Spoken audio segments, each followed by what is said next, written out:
ఏ వ్యాపారస్తులకైనా వ్యాపారం పెట్టిన తర్వాత మొదటి సంవత్సరం కానీ 2 సంవత్సరాలు బాగా నడిచినప్పటికీ కూడా ఆ తర్వాత కొంచెం లాసులు స్టార్ట్ అవుతూ ఉంటాయి. అంటే ఈ వ్యాపారస్తులకి అలాగే వాస్తు దోషాలకి ఏమైనా సంబంధం ఉంటుందంటారా? సాయిరామ్ అమ్మా, గృహం అనేది చాలా బలంగా ఉండాలి.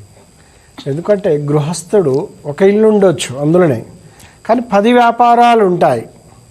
అందుకేనమ్మా మన గృహము బలంగా ఉన్నప్పుడు మనకు ఫంక్షన్ హాల్ కావచ్చు, అంటే నేను వ్యాపారంలో ఒక మెడికల్ వ్యవస్థ కావచ్చు, ఇంకా జనరల్ స్టోర్స్ కావచ్చు, ఇంకా మనకు రియల్ ఎస్టేట్ వ్యాపారం కావచ్చు, ఏదైనా ఒక వ్యాపారంలో బాగా రాణించాలి అంటే మన ఇల్లు చిన్న ఇల్లు అయినా కూడా పెద్ద ఇల్లు అయినా వాస్తుకు అనుకూలంగా ఉండాలి, వాస్తు బలంగా ఉండాలి. అలాంటి గృహాల మీద ఎప్పుడు కూడా నరఘోష, నరపీడ, శత్రుపీడలు ఉంటే మాత్రం తప్పనిసరిగా వ్యాపారాలు నడవవు. మన మీద ఏడుపు ఉన్నా కూడా నడవండి వ్యాపారాలు. మా ఇల్లు చాలా బాగుందండి, వాస్తు అనుకూలంగా కట్టుకున్నాం, డోర్ చూడండి, వంట చూడండి, బెడ్రూమ్ చూడండి, చాలా బాగుంది అంటారు.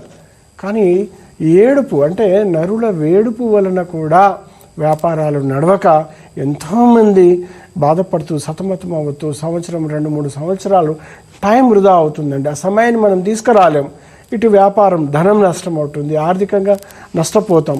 నష్టపోయిన తర్వాత పరిస్థితి ఏంటిది? ఉన్న వ్యాపారాలు అమ్ముకోవాల్సి ఉంటుంది. అందుకేనమ్మా ఇలాంటి బాధలు మీరు ఎవరు పడాల్సిన అవసరం లేదు.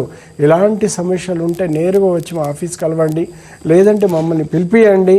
నేను వచ్చి చూసి ఆ గృహం మీద జీవశక్తి ఉందా లేదా, జీవకళ ఉందా లేదా, అసలు ఎలాంటి దోషాలు వ్యాపారం మీద ప్రభావితం చేస్తున్నాయి అని చెప్పేసి ఆ ఇంటి మీద కుబేరుడు అనుగ్రహం ఉన్నదా లేదా అనేది మనం పరిశీలించి అవసరం ఉంటే ఆ దోషం నిర్ధారణ అయితే తప్పనిసరిగా అష్టదిగ్బంధనతో కట్టడి చేయొచ్చు అనమాట. కానీ మనం టైం వృధా చేసుకోకుండా ఉండడం మంచిది. సాయిరామ్.